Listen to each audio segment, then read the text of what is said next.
বাংলাদেশের বিখ্যাত একজন লেখিকা তাসলিমা নাসরিনকে নিয়ে। তিনি বলেছেন যে কোরআনে নাকি বলা হয়েছে যে সূর্য পৃথিবীর চারপাশে প্রদক্ষিণ করে, আর এরকম কাল্পনিক বইয়ে বিশ্বাস করলে মুসলিমরা কিভাবে সামনের দিকে এগোবে।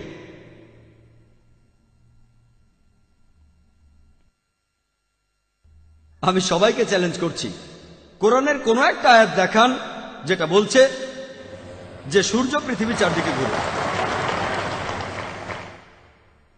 কয়েক বছর আগে একটা বিতর্কেও আমি একই কথা বলেছিলাম বোম্বের জার্নালিস্টদের ইউনিয়নে। উনি এখানে যেটা বলছেন আমিও আগে বলেছি, পবিত্র কোরআনে সূরা আম্বিয়ার 33 নম্বর আয়াতে উল্লেখ করা হয়েছে, হুয়াল্লাযী খালাকাল লাইলা নাহারা, আল্লাহ তাআলা সৃষ্টি করেছেন রাত এবং দিন, ওয়া শামসা ওয়াল কামার, সূর্য এবং চাঁদ, কুল্লুন ফি ফালাকি ইয়াসবাহুন, প্রত্যেকে নিজ নিজ কক্ষপথে বিচরণ করে। তাহলে কোরআন এখানে বলছে যে সূর্য প্রদক্ষিণ করে, গতিশীল। কোথাও এমন কথা বলা হয়নি যে সূর্য পৃথিবীর চারপাশে প্রদক্ষিণ করে। তিনি আসলে এভাবে বুঝেছেন, ব্যাখ্যাটা তার নিজের। এই আয়াতে পৃথিবী শব্দটা উচ্চারণ হয়নি। কোরআন বলছে সূর্য প্রদক্ষিণ করে, একথা আপনাদের আগেও বলেছি। এর পাশাপাশি সূর্য তার নিজের অক্ষের চারপাশে প্রদক্ষিণ করে। আমি স্কুলে পড়ার সময় এটা জানতাম না, এখন বিজ্ঞানও এটা প্রমাণিত।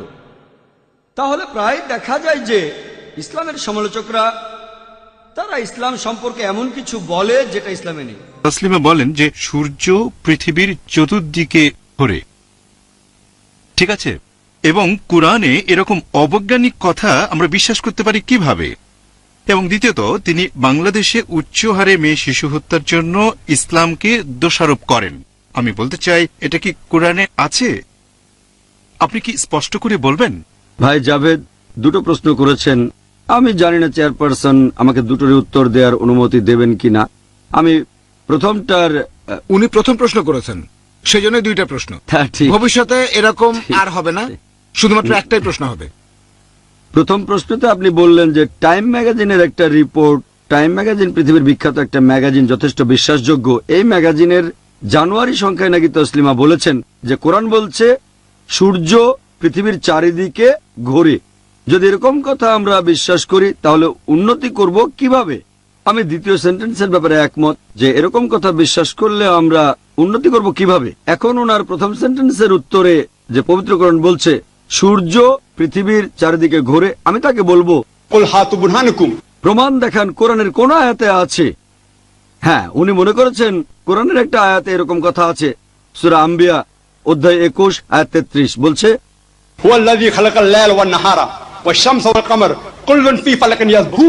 অর্থাৎ আল্লাহ সৃষ্টি করেছেন রাত এবং দিন, সূর্য এবং চন্দ্র প্রত্যেকে নিজ কক্ষপথে বিচরণ করে। একথা আবারও আছে সূরা ইয়াসিন অধ্যায় 36 আয়াত নম্বর 40, প্রত্যেকে নিজ নিজ কক্ষপথে বিচরণ করছে।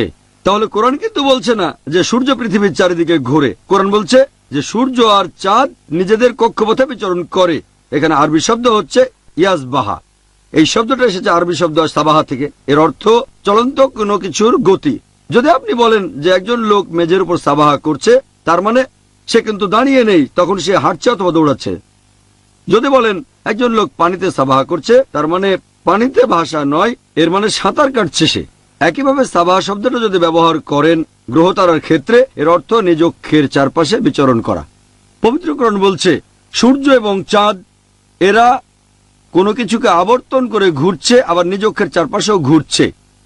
এই আয়াতটা নিয়ে আমিও এক সময় দ্বিধাদ্বন্দ্বের মধ্যে পড়েছিলাম, কারণ আমি আইসিএসসি পাশ করেছি 82 সালে সেন্ট পিটার স্কুল থেকে। তখন আমি জিওগ্রাফিতে পড়েছিলাম যে সূর্য নিজ অক্ষের চারপাশে ঘোরে না, সূর্য আবর্তিত হয় কিন্তু নিজ অক্ষের চারপাশে ঘোরে না। কিন্তু কোরআন বলছে সূর্য নিজ অক্ষের চারপাশে ঘুরছে। তাই চিন্তায় পড়ে গিয়েছিলাম। তখন আমি নিজেই রিসার্চ করতে বসলাম, আর জানতে পারলাম বিজ্ঞান কিছুদিন আগে যেটা জেনেছে, আধুনিক জ্যোতির্বিদরা মাত্র কিছুদিন আগে জানতে পেরেছে যে সূর্য তার নিজ অক্ষের চারপাশে প্রদক্ষিণ করে।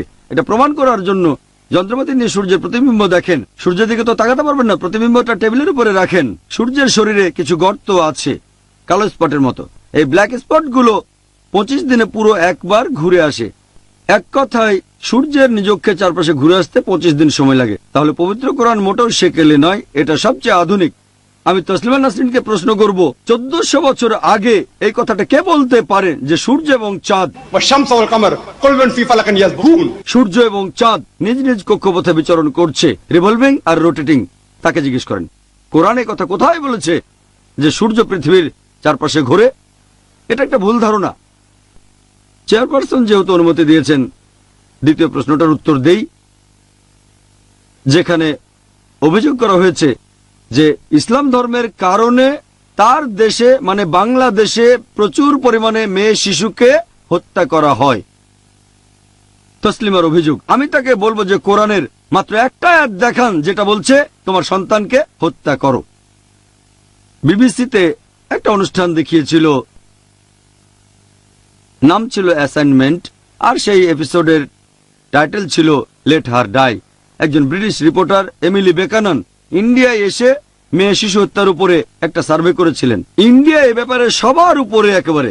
এই এমিলি বেকাননের রিপোর্ট অনুযায়ী প্রত্যেক দিন 3000-এরও বেশি মেয়ে ভ্রূণকে হত্যা করা হয় যখন জানা যায় যে বাচ্চাটা মেয়ে হবে। 3000-এরও বেশি আমাদের এই ইন্ডিয়ায়। এটাকে যদি 365 দিয়ে গুণ করেন, প্রতি বছর 10 লাখেরও বেশি মেয়ে ভ্রূণ হত্যা করা হয়। এই খবরটা কেন নিউজ পেপারে আসে না, হেডলাইন হয় না? এই খবরটা প্রতিদিন হেডলাইনে দেন, যতদিন না মেয়ে শিশু হত্যা বন্ধ হচ্ছে। আর তামিলনাড়ুর সরকারি রিপোর্ট অনুযায়ী যতজন মেয়ে শিশু জীবিত অবস্থায় জন্ম নেয় তার 10 জনের মধ্যে 4 জনকে মেরে ফেলা হয়। প্রতি 10 জনে 4 জন। একজন ব্রিটিশ আমাদের দেশে এসে বলে গেল আমরা কি পরিমাণে মেয়ে শিশু হত্যা করি। এবার আসুন দেখি পবিত্র কোরআন মেয়ে শিশু হত্যা সম্পর্কে কি বলে। তসলিমা একটা আয়াত দেখাতে পারবে না, একটা চ্যালেঞ্জ, একটা আয়াত তো দেখাতে পারবে না যেটা বলছে মেয়ে শিশুকে হত্যা করো। সত্যি বলতে পবিত্র কোরআনে সূরা তাকবীরে, আমি কিন্তু রেফারেন্সটা দিচ্ছি, তসলিমা নাসরিন বলছে যে কোরআন এই কথা বলছে, কোরআন ওই কথা বলছে। একজন সাধারণ মানুষ যে কখনো কোরআন পড়েনি অথবা কোরআন পড়েছে, সেই কথাটা কোরআনের কোন জায়গায় খুঁজে বের করবে? তাই আমরা কথাগুলো মেনে নিই। হয়তো সত্যি কথাই বলছে, কোরআন সত্যিই আছে যে সূর্য পৃথিবীর চারদিকে ঘুরে, অথবা মেনে নিচ্ছে যে ইসলাম মেয়ে শিশু হত্যা করতে বলেছে। আপনারা দেখবেন যে সূরা তাকবীর অধ্যায় 81 আয়াত 8 ও 9 আছে, বলা হয়েছে যে জীবন্ত কবর দেয়া কন্যা পুনরুত্থিত হবে, আর সে জিজ্ঞেস করবে কোন অপরাধে তাকে হত্যা করা হয়েছিল। শেষ বিচারের দিনে সে জিজ্ঞেস করবে কোন অপরাধে তাকে হত্যা করা হয়েছে। তাহলে মেয়ে শিশু হত্যা করা সম্পূর্ণভাবে নিষিদ্ধ ইসলামে। সত্যি বলতে ইসলাম ধর্মে সব ধরনের শিশু হত্যাকে নিষিদ্ধ করা হয়েছে। পবিত্র কোরআনে সূরা ইসরা অধ্যায় 17 আয়াত 31, এছাড়াও সূরা আনাম অধ্যায় 6 আয়াত 151-তে বলা হয়েছে দারিদ্র্যের ভয়ে তোমরা সন্তানদের হত্যা করো না, কারণ আল্লাহ তোমাদের আর তোমাদের সন্তানদের রিজিক দেন। সত্যি বলতে পুত্র সন্তান জন্মানোর খবরে আনন্দ পাওয়া আর কন্যা সন্তানের খবরে মন খারাপ করাটাকেও পবিত্র কোরআন তিরস্কার করেছে। এটা সূরা নাহাল অধ্যায় 16 আয়াত 58-59 পাবেন। আশা করি উত্তরটা পেয়েছেন। এটা তাকদীর, অদৃষ্ট, যে আল্লাহ সুবহানাহু ওয়া তাআলা আমাদের অদৃষ্ট লেখেন আর সবকিছু অদৃষ্ট অনুযায়ী ঘটে। আপনি যে আয়াতের উদ্ধৃতি দিয়েছিলেন সেটা ঠিক না, আল্লাহ নির্দিষ্ট করে দেন। আর বেশিরভাগ ধর্মই হোক, সেটা হিন্দুইজম, ইসলাম, আমরা মানি অদৃষ্ট বলে একটা জিনিস আছে, সবকিছু অদৃষ্ট মেনেই হয়। এখন প্রশ্ন হলো, যদি এটা আমার অদৃষ্টে লেখা থাকে যে আমি চুরি করব, আর চুরি করলাম, কাকে দোষ দেব? আল্লাহ। আল্লাহ অদৃষ্টে লিখেছেন আমি চুরি করব, সেজন্য চুরি করেছি, কাকে দোষ দেব? আল্লাহকে। নিজেকে দোষ দেবো কেন? যদি আমার অদৃষ্টে লেখা থাকে যে আমি মানুষ খুন করব, যদি অদৃষ্টে লেখা থাকে আর খুন করি, কাকে দোষ দেব? আল্লাহকে দোষ দেব। যদি আমার অদৃষ্টে লেখা থাকে আমি অমুসলিম হব, অমুসলিম হলাম, কাকে দোষ দেব? আল্লাহকে। তাহলে আমি দোজখে যাব কেন? আল্লাহ বলেন যার হক এসেছে সত্য, ওয়াজাহাকাল বাতিল চলে গেছে মিথ্যে, ইন্নাল বাতিলা নিশ্চয় মিথ্যে, কানা যাহুকা চিরদিন মিথ্যে। আমি পবিত্র কোরআন এটা পড়েছি যে আল্লাহ সবকিছু নিয়ন্ত্রণ করেন। তখন আমাকে একজন বলেছিল যেহেতু আল্লাহ সবকিছু নিয়ন্ত্রণ করেন, তাহলে আমি যদি কোনো পাপ করি অথবা কোনো ভালো কাজ করি, আল্লাহ সেটাও নিয়ন্ত্রণ করছেন। আর আমি একজন মুসলিম নাকি অমুসলিম, অন্য কোনো ধর্মের, আল্লাহ সেটাকেও নিয়ন্ত্রণ করছেন। আমি যুক্তিটাতে ঠিক পুরোপুরি সন্তুষ্ট না, তবে এ সম্পর্কে আপনার মন্তব্যটা চাই। ভাই প্রশ্ন করলেন যে আপনার এক বন্ধু প্রশ্ন করেছেন যে কোরআন বলছে ওয়াল্লাহু আলা কুল্লি শাইইন কাদির, এর অর্থ আল্লাহ সবকিছুর উপর প্রভুত্ব করেন, সবকিছুর উপরে প্রভুত্ব করেন। এখন কেউ যদি ভুল করে বলে তিনি সবকিছু নিয়ন্ত্রণ করেন, সে যদি মুসলিম হয়, এখানে আল্লাহ সবকিছুর উপরে প্রভুত্ব করেন, প্রশ্নটা কি আপনার? নিয়ন্ত্রণ মানে কথাটা ঠিক বুঝতে পারছি না, তবে মুসলিম হয়ে থাকলে বলি আল্লাহ প্রভুত্ব করেন, হ্যাঁ কথাটা ঠিক। কেউ ভুল করে ভাববে তার ক্ষমা করার ক্ষমতা আছে, হ্যাঁ সেটাও আছে। কোন অমুসলিম হয়তো ভাববে সবকিছুর উপরে আল্লাহর ক্ষমতা আছে, হ্যাঁ আছে। আল্লাহর ক্ষমা করার ক্ষমতা আছে কিনা জানতে চাচ্ছেন? মানে আমি বলতে চাচ্ছি আল্লাহ তালাই তো আমাদের ভাগ্য লিখেছেন। আপনি ভুল উদ্ধৃতি দিয়েছেন। ভেবেছিলাম আপনি এটা নিয়ে কথা বলছেন, যেটা বলছেন সেটা তাকদীর, অদৃষ্ট, যে আল্লাহ সুবহানাহু ওয়া তাআলা আমাদের অদৃষ্ট লেখেন আর সবকিছু অদৃষ্ট অনুযায়ী ঘটে। আপনি যে আয়াতের উদ্ধৃতি দিয়েছিলেন সেটা ঠিক না, আল্লাহ নির্দিষ্ট করে দেন। আর বেশিরভাগ ধর্মই হোক, সেটা হিন্দুইজম, ইসলাম, আমরা মানি অদৃষ্ট বলে একটা জিনিস আছে, সবকিছু অদৃষ্ট মেনেই হয়। এখন প্রশ্ন হলো, যদি এটা আমার অদৃষ্টে লেখা থাকে যে আমি চুরি করব আর চুরি করলাম, কাকে দোষ দেব? আল্লাহ। আল্লাহ অদৃষ্টে লিখেছেন আমি চুরি করব, সেজন্য চুরি করেছি, কাকে দোষ দেব? আল্লাহকে। নিজেকে দোষ দেব কেন? যদি আমার অদৃষ্টে লেখা থাকে যে আমি মানুষ খুন করব, যদি অদৃষ্টে লেখা থাকে আর খুন করি, কাকে দোষ দেব? আল্লাহকে দোষ দেব। যদি আমার অদৃষ্টে লেখা থাকে আমি অমুসলিম হব, অমুসলিম হলাম, কাকে দোষ দেব? আল্লাহকে। তাহলে আমি দোজখে যাব কেন? ভাই, আমরা কদর অর্থাৎ অদৃষ্টে বিশ্বাস করব, কিন্তু মানুষ এটাকে বুঝতে ভুল করে যে এই অদৃষ্ট কি। আর যেমন ধরেন, একটা উদাহরণ দিচ্ছি, ধরেন একটা ক্লাস, সেখানে 100 জন ছাত্র আছে, আর বছরের শেষ দিকে ফাইনাল পরীক্ষার আগে টিচার বললেন তুমি হবে ফার্স্ট ক্লাস ফার্স্ট, তুমি পাবে সেকেন্ড ক্লাস, আর তুমি ফেল করবে। তারপর ফাইনাল পরীক্ষা হলো, পরীক্ষা শেষ, রেজাল্ট বের হলো, প্রথম জন ফার্স্ট ক্লাস ফার্স্ট হলো, পরের জন সেকেন্ড ক্লাস, আপনি ফেল করলেন। উদাহরণ দিচ্ছি, কিছু মনে করবেন না। এখন আমি আপনাকে প্রশ্ন করি, যে ছেলেটা ফেল করেছে, যে ছাত্রটা ফেল করেছে, সে কি টিচারকে বলবে যেহেতু আপনি বলেছিলেন সেজন্য ফেল করেছি? আপনি কি টিচারকে দোষ দেবেন? না। যেহেতু টিচার 1 বছর পড়িয়েছেন, তিনি জানেন যে এই ছাত্রটা খুব মনোযোগী, ঠিকমতো পড়াশোনা করলে সে ফার্স্ট ক্লাস ফার্স্ট হবে, সেকেন্ড ক্লাস এটা ফাঁকিবাজ, ঠিকমতো লেখাপড়া করে না, ফেল করবে। টিচার অনুমান করেছিলেন বলেই কি তাকে দোষ দেবেন? না। একইভাবে আল্লাহ সুবহানাহু ওয়া তাআলা তিনি এই টিচারদের চাইতে অনেক বড়, তার আছে ইলমে গায়েব, তিনি ভবিষ্যতের কথাগুলো জানেন, তিনিই হলেন সবচেয়ে বড় টিচার। তবে আল্লাহ তাআলা তার রয়েছে ইলমে গায়েব, তিনি জানেন যে ভবিষ্যতে কি হতে যাচ্ছে, আল্লাহ তাআলা আগেই সেটা লিখে রাখেন। যেমন ধরেন, একটা রাস্তার সামনে দাঁড়ালেন, 5টা রাস্তা, 1 2 3 4 5, আপনি যে কোনো একটা বেছে নেন, বেছে নিলেন রাস্তা নম্বর 2। এখন আল্লাহ আগে থেকেই জানেন যখন এই লোকটা ক্রস রোডের সামনে আসবে সে বেছে নেবে 2 নম্বর রাস্তা, আল্লাহ আগে থেকে সেটা লিখে রেখেছেন। এই লোকটা যখন এখানে আসবে সে বেছে নেবে 2 নম্বর রাস্তা, আল্লাহ লিখেছেন বলে এটা হচ্ছে না, কিন্তু এমনটা ভবিষ্যতে হবে বলে আল্লাহ আগে থেকে লিখে রেখেছেন। বুঝতে পেরেছেন? আল্লাহর আছে ইলমে গায়েব। ধরেন আপনি পাশ করলেন কলেজ থেকে, হতে পারেন ডাক্তার অথবা হবেন ইঞ্জিনিয়ার, আপনি ঠিক করলেন ডাক্তার হবেন, এমন না যে যেহেতু আল্লাহ লিখে দিয়েছেন তাই আপনি ডাক্তার হবেন। আল্লাহ জানেন কলেজ থেকে পাশ করার পর আপনি ডাক্তার বা ইঞ্জিনিয়ার হতে পারেন, আপনি সব সাবজেক্টে ভালো নম্বর পেয়েছেন, পিসিবিএম, ফিজিক্স, কেমিস্ট্রি, বায়োলজি আর ম্যাথ, ভালো নম্বর, আপনি ঠিক করলেন ডাক্তার হবেন।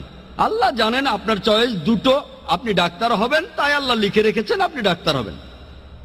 তারপর যখন আপনি উপার্জন করবেন, আপনি 1000 টাকা কামাতে পারেন সৎভাবে, অথবা আপনি টাকা চুরি করতে পারেন, আপনি তখন চুরি করলেন। আল্লাহ জানেন যখন এই লোক বড় হবে তখন সে টাকা কামাতে পারে সৎভাবে বা চুরি করে, সে তখন চুরি করবে। আপনি যে চুরি করবেন সেটা আল্লাহ জানেন। আপনার বয়স যখন 25 বছর হবে তখন আপনি চুরি করবেন, আল্লাহ আগে থেকে জানেন তাই লিখে রেখেছেন। আল্লাহ লিখেছেন বলে আপনি চুরি করছেন এমন না, যেহেতু আপনি চুরি করবেন তাই আল্লাহ লিখে রেখেছেন। বুঝতে পেরেছেন? তাহলে অদৃষ্ট হচ্ছে যেটা আল্লাহ তাআলা লিখে রেখেছেন। কিছু জিনিস ফিক্সড, কে কখন জন্মাবে ইত্যাদি, তবে বাকি জিনিসগুলো এমন না, আপনি ঠিক করবেন।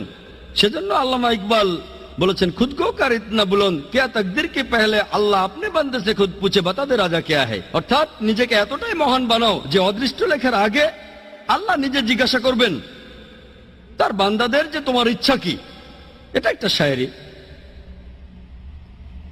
তাই আমাদের কাজগুলোর দায় আমাদের, সব দায় আমাদের। কেউ যদি বলে আমি পাপ করেছি, কাকে দোষ দেবেন? তাকে দোষ দেবেন। আল্লাহ আমাদের সুযোগ দিয়েছেন, এই যে নির্দেশনা, এটা মানুন, মেনে চললে ভালো, না মানলে দায় আপনার। একইভাবে কোনো অমুসলিম, সে যে মুসলিম না, দোষটা কার? আমাদের নবীজি মুহাম্মদ সাল্লাল্লাহু আলাইহি ওয়াসাল্লাম বলেছেন, প্রত্যেক শিশুই দ্বীনুল ফিতর নিয়ে জন্মায়। সবাই জন্মায় মুসলিম হয়ে। মুসলিম মানে যে আল্লাহর কাছে নিজের ইচ্ছাকে সমর্পণ করে। প্রত্যেক শিশুর জন্মের পর তার হার্টবিট আল্লাহর কথা বলে, তার শ্বাস প্রশ্বাস আল্লাহর কথা বলে, তার চিন্তা ভাবনাও আল্লাহর কথা বলে। পরবর্তীতে যেটা হয়, তাকে প্রভাবিত করে তার গুরুজনেরা, তার বাবা মা।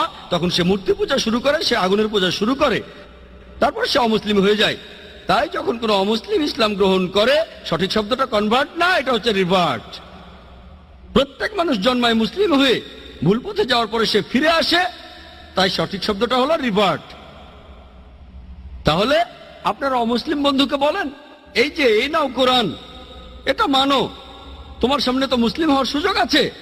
তাকে বোঝান, কোরআন পড়েন, মেনে চলেন। যদি বুঝতে অসুবিধা হয় আমাকে জিজ্ঞেস করেন, আমাকে জিজ্ঞেস করতে না পারলে IRF এ এসে জিজ্ঞেস করেন, তারা সাহায্য করবে। এই কোরআনটা নেন। আপনি এমন কথা কোনো অমুসলিমকে বলতে পারবেন না যে মুসলিম হতে পারবে না, ঠিক? সে তখন আপনাকে বলতে পারে, আপনি বাইবেল পড়েন আর বেদ পড়েন, আপনি খ্রিস্টান বা হিন্দু হয়ে যাবেন। আমার ভিডিও ক্যাসেট দেখে তর্ক করতে পারেন। দুই দিকে, এটা two way traffic, one way না। আমরাও তাদের একই কথা বলবো, এই যে বাইবেল এটা পড়ে না, তারপর দেখেন আমি আপনাদের চাইতে বেশি খ্রিস্টান, ঠিক না ভুল? তাহলে two way traffic, one way না। এখানে সবার জন্য সমান সুযোগ। ওয়ান ওয়ে ট্রাফিক ঠিক না। আমরা সবাইকে সমান সুযোগ দেব। আল্লাহ আমাদের ব্রেন দিয়েছেন, আমাদের বুদ্ধি দিয়েছেন। আমরা মানুষরা যে অনেক উন্নত, কারণটা এই না যে আমরা অনেক হ্যান্ডসাম। আমাদের ব্রেনটা ব্যবহার করতে হবে সত্যের পথে আসার জন্য। আপনারা অমুসলিম বন্ধুকে বলেন, হ্যাঁ আল্লাহ আমাদের সবাইকেই সুযোগ দিয়েছেন, আমরা বেছে নিতে পারবো।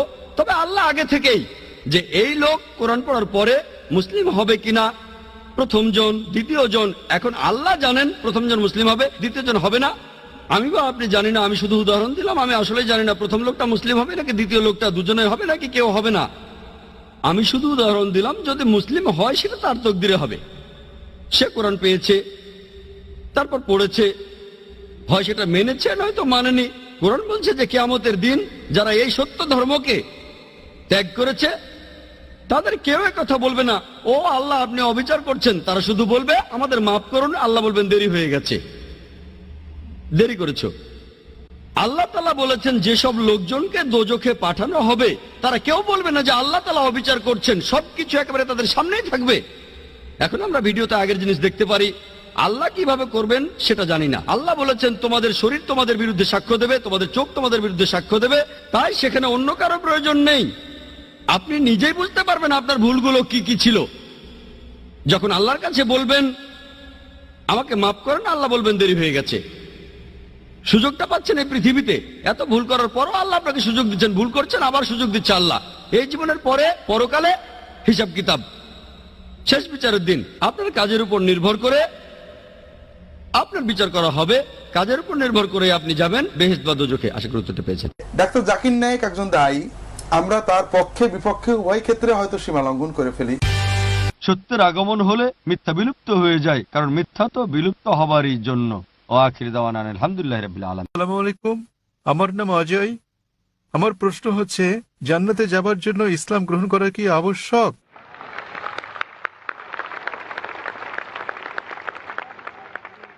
ভাই একটা প্রশ্ন করলেন যে জান্নাতে যেতে হলে ইসলাম গ্রহণ করা আবশ্যক কিনা। মহান আল্লাহ বলেন, যার হক এসেছে সত্য, ওয়াজাহাকাল বাতিল চলে গেছে মিথ্যে। ইন্নাল বাতিলা নিশ্চয় মিথ্যে, কানা যাহুকা চিরদিন মিথ্যে। আসসালামু আলাইকুম, আমার নাম অজয়। আমার প্রশ্ন হচ্ছে, জান্নাতে যাবার জন্য ইসলাম গ্রহণ করা কি আবশ্যক?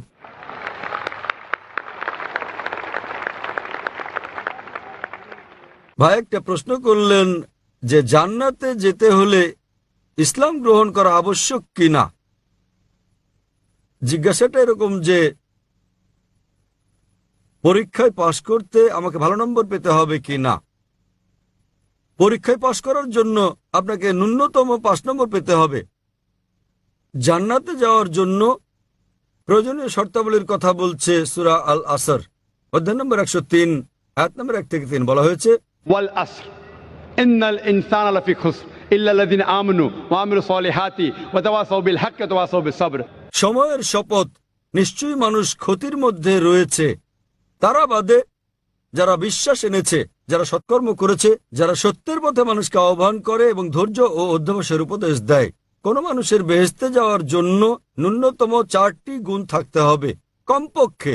প্রথমত, বিশ্বাস স্থাপন করা, ঈমান আনতে হবে। ঈমান আনলে এক ঈশ্বরে বিশ্বাস করতে হবে, মুহাম্মদ সাল্লাল্লাহু আলাইহি সাল্লামকে শেষ পয়গম্বর মানতে হবে, ইত্যাদি ইত্যাদি। দ্বিতীয়ত, সৎকর্ম করা, বিশ্বাস করা ছাড়াও, ঈমান আনা ছাড়াও সৎকর্ম করা। عمل الصالحات তৃতীয়ত হচ্ছে وتواصوا بالحق মানুষকে সত্যের পথে ডাকা, এবং চতুর্থ হচ্ছে মানুষকে ধৈর্য আর অধ্যবসায়ের উপদেশ দেয়া। যে কোনো মানুষের জান্নাতে যাওয়ার জন্য কমপক্ষে 4টি গুণ থাকতে হবে, এবং যদি আল্লাহ ইচ্ছে করেন যে কোনো গুনাহ মাফ করতে পারেন, শিরক ছাড়া তিনি কখনো শিরক মাফ করবেন না। আল্লাহ বলেন সূরা নিসা অধ্যায় 4 আয়াত নম্বর 48 এবং সূরা নিসা অধ্যায় 4 আয়াত 116-তে যে আল্লাহ ইচ্ছে করলে যে কোনো গুনাহ মাফ করে দিতে পারেন, শিরক তিনি কখনোই মাফ করবেন না। যে লোক শিরক করেছে সে কঠিন গুনাহ করে ফেলেছে। শিরক একটা বড় গুনাহ। শিরক করলে জান্নাতে যাওয়ার কোনো সুযোগ থাকলো না আপনার জন্য। অন্যান্য গুনাহ আল্লাহ ইচ্ছে করলে মাফ করে দিতে পারেন, তবে আপনার জান্নাতে যাওয়া নিশ্চিত করতে হলে ন্যূনতম 4টি গুণ অর্জন করতে হবে: ঈমান, সৎকর্ম করা, মানুষকে সত্যের পথে ডাকা এবং ধৈর্য ও অধ্যবসায়ের উপদেশ দেয়া। ভাই, আপনাকে আমি জিজ্ঞেস করছি, হ্যাঁ বলুন। আপনি কি জান্নাতে যেতে চান? আপনি জান্নাতে যেতে চান কি না? জি, যেতে চান আপনি? আমি এই জন্য বলছি, আমার অন্তর দিয়ে বলছি, আমাকে কলমা পড়িয়ে দিন। মাশাআল্লাহ, জান্নাতে যেতে চান। ভাই জান্নাতে যেতে চান এবং তিনি কলেমা পড়তে চান। কেউ কি আপনাকে ইসলাম গ্রহণ করতে জোর করছে ভাই? আচ্ছা, কেউ কোনো জোর করছে কি? কেউই না। আচ্ছা, করছে না। অর্থনৈতিক কোনো চাপ, টাকা পয়সার কোনো ব্যাপার? হ্যাঁ, না না, না। কেউ আপনাকে জোর করছে, জোর জবরদস্তি? কেউই না। আপনি আপনার অন্তর থেকে গ্রহণ করছেন। হ্যাঁ স্যার, ভালো ভালো কথা বলছে। ইসলাম আমার এই জন্য পছন্দ হয়েছে যে একজন ভগবান। মাশাআল্লাহ, ভাই বলছেন যে এমন সুন্দর সুন্দর কথা বলা হয়েছে ইসলামে, এবং ইসলাম ধর্মে ঈশ্বর এক, তাই ইসলাম গ্রহণ করতে চান। আপনি কি মানেন যে মূর্তি পূজা করা ভুল? হ্যাঁ। মূর্তি পূজা করা হ্যাঁ, ভুল। ভুল। আচ্ছা, আপনি কি মানেন যে মোহাম্মদ সাল্লাল্লাহু আলাইহি সাল্লাম শেষ পয়গম্বর? মোহাম্মদ সাল্লাল্লাহু আলাইহি সাল্লাম, মোহাম্মদ সাল্লাল্লাহু আলাইহি সাল্লাম আল্লাহর পয়গম্বর, এটাকে আপনি মানেন? মানি। মাশাআল্লাহ। তো ইনশাআল্লাহ আমি কলেমা পড়বো, আপনি হ্যাঁ। সেটা বলবেন, হ্যাঁ। এবং ইনশাআল্লাহ দোয়া করবো আল্লাহ যেন আপনাকে জান্নাতবাসী করেন। হ্যাঁ, ধন্যবাদ। أشهد আশহাদু الله আল্লাহ إله ইলাহা إلا الله ইল্লাল্লাহ وأشهد ওয়া আশহাদু أن আন্না محمدا মুহাম্মাদান عبده আবদুহু ورسوله ওয়া রাসূলুহু। আমি সাক্ষ্য দিচ্ছি আমি সাক্ষ্য দিচ্ছি যে আল্লাহ ব্যতীত যে আল্লাহ ব্যতীত কোনো মাবুদ নেই, কোনো মাবুদ নেই, এবং এবং মুহাম্মদ মুহাম্মদ সাল্লাল্লাহু সাল্লাল্লাহু আলাইহি ওয়াসাল্লাম আলাইহি ওয়াসাল্লাম তাঁর বান্দা তাঁর বান্দা এবং পয়গম্বর। এবং পয়গম্বর। মাশাআল্লাহ, আপনি স্যার, মুসলমান হয়ে গেছেন ভাই। স্যার, জি ভাই। আমার একটি ভালো নাম রেখে দিন। ভাই আমাকে একটা নাম দিতে বলেছেন। মানুষের কাছে এক একটি নাম জিজ্ঞাসা করি, তারা আমাকে বলছে না। এখন আপনার নাম কি? আমার নাম অজয় কুমার। অজয় কুমার। হ্যাঁ। ভাই সাহেবের নাম অজয় কুমার। তো আমি একটা নাম দিচ্ছি, আপনার নাম আব্দুল্লাহ রাখতে পারেন। আব্দুল্লাহ মানে হচ্ছে আল্লাহর বান্দা, তার মানে আল্লাহর বান্দাকে বলা হয় আব্দুল্লাহ, অর্থাৎ আল্লাহর দাস। আমি দোয়া করব আব্দুল্লাহ যেন আল্লাহ তাআলা আপনাকে জান্নাত দান করেন। আমিন। ধন্যবাদ। আমিন। আমি আপনার জন্য দোয়া কামনা করি, আপনাকে জান্নাতে যাওয়ার জন্য দোয়া কামনা করি। আমার নাম অর্জুন জে রাও, আমার বয়স 19 বছর। বিভিন্ন আধ্যাত্মিক পর্যায়ে বিভিন্ন লোক রয়েছেন সংশোধন ও বোঝার পর্যায়ে। আমার ধারণা ইসলাম এমন লোকদের জন্য যারা ইতিমধ্যে আধ্যাত্মিক দিক দিয়ে পুরোপুরি অগ্রসর। সকলে ইসলামের শিক্ষা অর্থ বহুরূপে অনুসরণ করতে পারে না। একটা বিদ্যালয়ের সঙ্গে তুলনা করলে আমি বোঝাতে চাই, প্রথম স্ট্যান্ডার্ড, দ্বিতীয় স্ট্যান্ডার্ড শ্রেণী থেকে দশম স্ট্যান্ডার্ড শ্রেণী পর্যন্ত বিভিন্ন স্তরের লোক রয়েছে। এর মধ্যে ইসলাম নবম স্ট্যান্ডার্ড পাঠ্যক্রমে রয়েছে। আমি কি ঠিক বলেছি? ইসলাম কি কেবল তাদের জন্য যারা আধ্যাত্মিক দিক দিয়ে অগ্রসর? ভাই খুব ভালো একটা প্রশ্ন করেছেন যে যখন আমরা সব ধর্মের মধ্যে তুলনা করি তখন ইসলামের অবস্থান উচ্চ পর্যায়ে থাকে। একটা স্কুলের মতো অন্যান্য ধর্ম কিন্ডারগার্টেনের প্রথম স্ট্যান্ডার্ড হলে ইসলাম নবম ও দশম শ্রেণীর স্ট্যান্ডার্ড। তিনি ঠিক বলেছেন কিনা আমি আপনার সঙ্গে একমত, আবার একমত হওয়ার পাশাপাশি দ্বিমত। একমত এজন্য যে হ্যাঁ, ইসলাম তাদের জন্য যারা আধ্যাত্মিকতায় উচ্চ অবস্থানে, তবে তার অর্থ এই নয় যে যিনি আধ্যাত্মিকভাবে অগ্রসর নন তিনি ইসলামে দাখিল হতে পারবেন না। এর সঙ্গে আমি একমত নই। কেন? কারণ স্বাভাবিকভাবে যদি কেউ ভর্তি হয় স্কুলে, ইংলিশ মিডিয়াম স্কুলে যদি ভর্তি হয়, সে তাহলে প্রথমে কি শিখবে? সে এই ভাষার বর্ণমালা শিখবে। ধরুন সে স্কুলে ভর্তি হলো, তা একটা ইংলিশ মিডিয়াম স্কুল, নার্সারিতে সে শিখবে এ বি সি, ঠিক আছে? সুতরাং ইসলামেও কোনো ব্যক্তি আধ্যাত্মিকভাবে অগ্রসর না হলে তিনি যখন ইসলাম কবুল করেন তখন ন্যূনতম তাকে যা অনুসরণ করতে হবে তা হচ্ছে তাওহীদ। ইংরেজি ভাষার এবিসিডি এর সঙ্গে যে কোনো ধর্মের তাওহীদ তুলনীয়। তাওহীদ মানে এক ঈশ্বরে বিশ্বাস করা। সুতরাং এর আগে আমি যা বলেছিলাম, যখন আমাদের শিখ ভাই প্রশ্ন করেছিলেন ঈশ্বরের ধারণা সম্পর্কে, তখন আমি বলেছিলাম যে এটাই মৌলিক বিষয় এবং এই মৌলিক বিষয় প্রত্যেক ধর্মে আছে। তবে দুর্ভাগ্যজনকভাবে সেই সব মানুষ যারা ধর্মীয় নেতা তারা চান না যে সাধারণ মানুষ তা মেনে চলুক, কারণ তারা এটা মেনে চললে ধর্মীয় নেতাদের কি হবে? সবাই যদি এক ঈশ্বরের উপাসনা শুরু করে তাহলে এইসব ধর্মীয় নেতা আর প্রয়োজন লাগবে না। ধর্মের ভয় দেখানোর জন্য কাউকে প্রয়োজন হবে না। অন্যান্য সকল ধর্মে ভীতি প্রদর্শনকারী পণ্ডিত, পুরোহিত, গুরুজনের প্রয়োজন থাকলেও এক্ষেত্রে আপনার ও স্রষ্টার মাঝে কেউ থাকছে না। সুতরাং সকল ধর্মের একটি মৌলিক বাণী যা আছে ইসলামে। তবে দুর্ভাগ্যজনকভাবে ধর্মীয় নেতারা তারা চান না যে তাদের অনুসারীরা এটা জেনে যাক। তারা তাদেরকে এ থেকে দূরে রাখতে চান, কারণ তারা যদি এক ঈশ্বরবাদী হয়ে যায় তাহলে তারা নিজের ইচ্ছাকে ঈশ্বরের কাছে সমর্পণ করবে, আর এর মানে তারা হয়ে যাবে মুসলিম, এবং এইসব মধ্যস্বত্বভোগীদের ব্যবসা বন্ধ হয়ে যাবে, ব্যবসা প্রতিষ্ঠানগুলো তাদের বন্ধ হবে। এটাই কারণ অন্যথায় পরিমার্জন সত্ত্বেও অন্যান্য ধর্মগ্রন্থে এখনো সর্বশক্ত ঈশ্বরের একত্রের প্রমাণ মিলছে। এর মানে সর্বশক্ত ঈশ্বরের পক্ষ থেকে সব মানুষের জন্য একটা ধর্ম। কিন্তু কালের বিবর্তনে ধর্মগ্রন্থগুলো বিকৃত হতে থাকে। ধর্মগ্রন্থগুলো বিকৃত করা ছাড়াও এখনো চলছে দলাদলি, জালিয়াতি, দুরভিসন্ধি চলছে। অন্যান্য ধর্মীয় গ্রন্থগুলোর অবশিষ্টাংশ যাতে আপনারা দেখতে পাচ্ছেন এখনো তাওহীদের বাণী এক ঈশ্বর, মূর্তি পূজা নিষিদ্ধ, কেবল তাঁর ইবাদতের কথা। আরো পরস্পর বিরোধী মন্তব্য থাকতে পারে, তবে আপনি যদি সত্যের অনুসন্ধান করেন তাহলে দেখবেন আমি যা বলতে চাই। যখন থেকে আপনি বুঝলেন এক স্রষ্টা বিষয়টি, আগামীকাল আমি বিস্তারিত বলবো, তখন থেকে আপনার উপলব্ধি করতে হবে জীবনের উদ্দেশ্য কি। প্রত্যেক ধর্মের প্রত্যেকটি আধ্যাত্মিক বিষয়ের সূচনা, অর্থাৎ নার্সারি ও কিন্ডারগার্টেন হচ্ছে এক ঈশ্বরে বিশ্বাস স্থাপন করা এবং তিনি কেবল উপাসনার যোগ্য। সুতরাং কেউ আধ্যাত্মিক দিক দিয়ে অগ্রসর না হলেও যখন সে স্রষ্টাকে কৃতজ্ঞতা জানাতে চায় তখন নিজের ইচ্ছাকে সমর্পণ করে, এবং যখনই কেউ নিজের ইচ্ছাকে সমর্পণ করে তখন তাকে বলা হয় মুসলিম। আশা করি উত্তরটা পেয়েছেন। হ্যাঁ ভাই, আমি কর্ণাটকের হুবলি থেকে এসেছি। আমি ওষুধ বিপণন কোম্পানির ম্যানেজার। আমার প্রশ্ন হচ্ছে, মৃত ব্যক্তিরা কোথায় যায়, তাদের কি হয়? ধন্যবাদ। ভাই প্রশ্ন করলেন যে মৃত ব্যক্তিরা কোথায় এবং তাদের কি হয়েছে। আগের প্রশ্নের জবাবে আমি বলেছি যে আল্লাহ বলেছেন সূরা মুলক অধ্যায় নম্বর 67 আয়াত নম্বর 2, আল্লাযী খালাকাল মাউতা ওয়াল হায়াতা, অর্থাৎ সর্বশক্তিমান ঈশ্বর জীবন ও মৃত্যুর সৃষ্টি করেছেন তোমাদের মধ্যে কর্মে কে উত্তম তা পরীক্ষার জন্য। তাহলে এই জীবন পরকালের জন্য হচ্ছে পরীক্ষা। কোন ব্যক্তি একবার মারা গেলে তার পরীক্ষা শেষ, পরীক্ষা ফিনিশ। তবে সকল মানুষের পরীক্ষার ফলাফল পৃথিবীর বুকে প্রথম মানুষ হযরত আদম আলাইহিস সালাম থেকে শুরু করে আমাদের সময় জীবিত সবার জীবন ধারণকারী শেষ মানুষটি পর্যন্ত সকলকে বিচার দিবসে পুনরুত্থিত করা হবে এবং একযোগে সবার পরীক্ষার ফলাফল প্রকাশ করা হবে। আপনি জানেন, একটা উদাহরণ দিচ্ছি, আমরা কিভাবে ভোট দেই। ভোট গ্রহণ করা হয় উত্তর ভারতে একটা তারিখে, দক্ষিণ ভারতে অন্য একটা তারিখে, পূর্ব ভারতে ভিন্ন একটা তারিখে, কিন্তু গণনা শুরু হয় একযোগে এবং ফলাফল ঘোষণা করা হয় একযোগে। সুতরাং একই রকম ভাবে এখানে পরীক্ষা নেওয়া হয়ে গেছে। তবে তিনি মালিক ইয়াউমিদ্দিন, তিনি বিচার দিবসের মালিক। বিচার সবার একই দিনে হবে।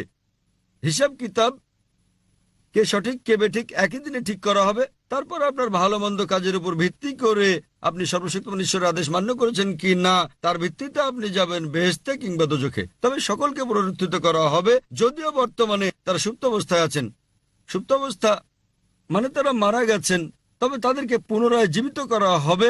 সর্বশক্তিমান ঈশ্বর তাদেরকে পুনরায় জীবন দান করবেন, তাহলে সকল মানুষ পুনরুত্থিত হবে। এবং শেষ বিচারের দিনে পবিত্র কোরআনে আল্লাহ বলেন যে একজন মানুষও সর্বশক্তিমান স্রষ্টার বিচারে আপত্তি জানাবে না, কারণ আমাদের অঙ্গ প্রত্যঙ্গ সাক্ষ্য দেবে, আমাদের চোখ সাক্ষ্য দেবে, আমাদের হাত সাক্ষ্য দেবে আমাদের কর্মের। এমনকি তারাও আপত্তি করবে না যাদেরকে নির্দেশ পালন না করার জন্য জাহান্নামে পাঠানো হবে।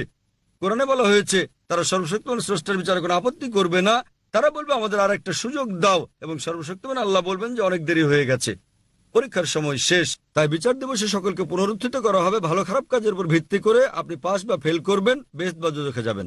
আশা করি উত্তরটা পেয়েছেন।